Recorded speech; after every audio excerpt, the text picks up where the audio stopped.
Well, it's Monday, so of course we have another Wise Guys segment. Joining us is, of course, Paul Kwiat. Paul, talk to me a little bit about what we're talking about today. Yeah, so I previously showed this kind of game. We had a smaller version here called a Newton's Cradle, where I have one ball that's moving.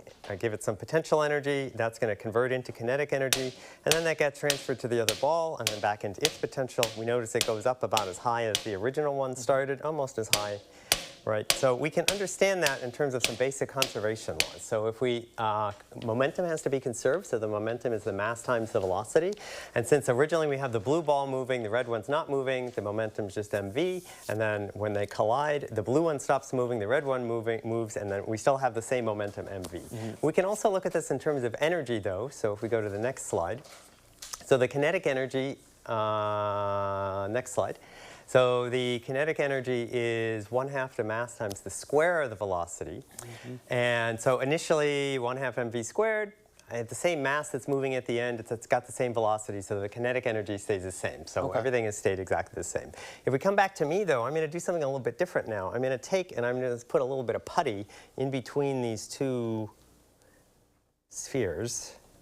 And then we're going to do exactly the same thing that we just did. Okay, so I'm going to start it here, whoop, and now notice that they move a lot less, right? It climbs up a lot less. Let's just try that one more time, just so we have can see that it's still working. I guess I'll do it all on one this time.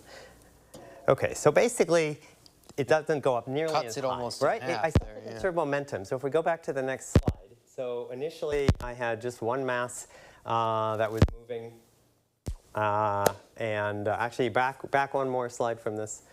Great. So initially, one mass was moving, and then when they stick together, now I have a total mass of 2m. In order to conserve momentum, the velocity has to be half as big, but the momentum is still conserved, and momentum is always conserved. But if we go to the next slide and we look at what happened to the energy, well, in this case, originally I had mv squared. Now the mass has gone up by 2. Velocity's gone down by 2, but velocity comes in as a factor of the square factor. So that means that the kinetic energy actually went down by a factor of 2. So I lost some energy in the process. And in fact, if we go to the next slide, what's going on is the total energy, that's going to be conserved, but that's going to be the kinetic, any potential energy we have from the height, and then internal energy. So I'm going to put some of the energy is going to get partitioned to different any other degrees of freedom that I have, and that's what we represented heat. Okay, so if we come back to us now, we have a couple demos that we can show with that. So one, I have just this little tiny version of this.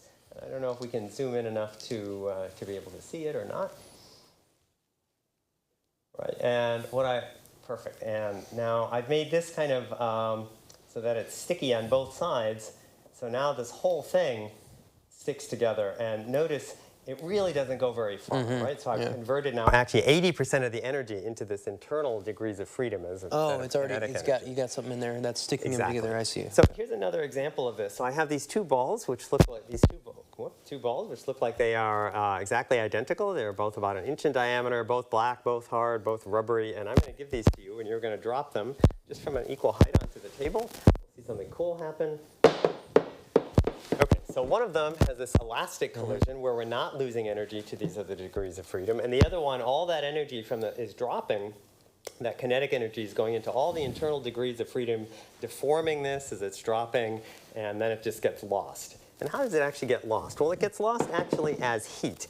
And so we can demonstrate that with this last little demo here. So I have here, this is a plastic tube that's filled with a lot of little lead pellets at the bottom, and I'm just going to drop them. I'm going to drop them 20 meters, is about 1 meter high. So I'm just going to turn this up and down a bunch of times. All right, last thing we need to look at here is I have the thermometer. So if we come back to us on here, got this little thermometer, and this says that at the moment it is 70.7 degrees. And I'm just going to do this flipping process a bunch of times now. So we're going to do 1, 2, we'll do about 3, 4, 5, 6, 7, 8, 9. Let's just stick with that and see how we do. So we were at 70.7, and now we're at 71.7. So I've converted the kinetic energy of its falling into the internal heat of the thing. People often think of those things as different, but they're really the same. The heat is the thermal motion of all the individual particles moving around, And we care about that, for example, at Thanksgiving, when we want to put the turkey in the oven and have the heat be uniformly distributed. And so this keeps our, well, not this specifically, but this keeps our turkeys nice and warm. Indeed. It allows us to heat them up. Awesome. Paul, thank you so much. Thank you. Taylor, back to you.